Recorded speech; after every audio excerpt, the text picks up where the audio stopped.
তুমি কি জানো আমাদের কলিজার নবী সাল্লাল্লাহু আলাইহি সাল্লামের জীবন কতটা কষ্টের ছিল? তিনি শিশু অবস্থায় তার মা বাবাকে হারিয়েছিলেন। মানুষ তাকে এতিম বলে গালি দিত, তার পবিত্র গালে থাপ্পড় মারত। অসহায় নবীর কান্না ছাড়া আর কোনো পথ ছিল না। নবুয়ত পাওয়ার পর তার আপনজনরাই হয়ে ওঠে তার চিরশত্রু। তাকে পদে পদে হত্যার চেষ্টা করা হয়।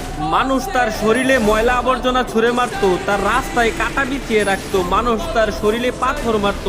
মানুষের ছোড়া পাথরে নবী করিম সাল্লাল্লাহু আলাইহি সাল্লামের দাঁত মুবারক শহীদ হয়ে যেত। নিকৃষ্ট পাষাণরা নবীর পবিত্র মুখে থুথু পর্যন্ত ছিটিয়ে দিয়েছিল।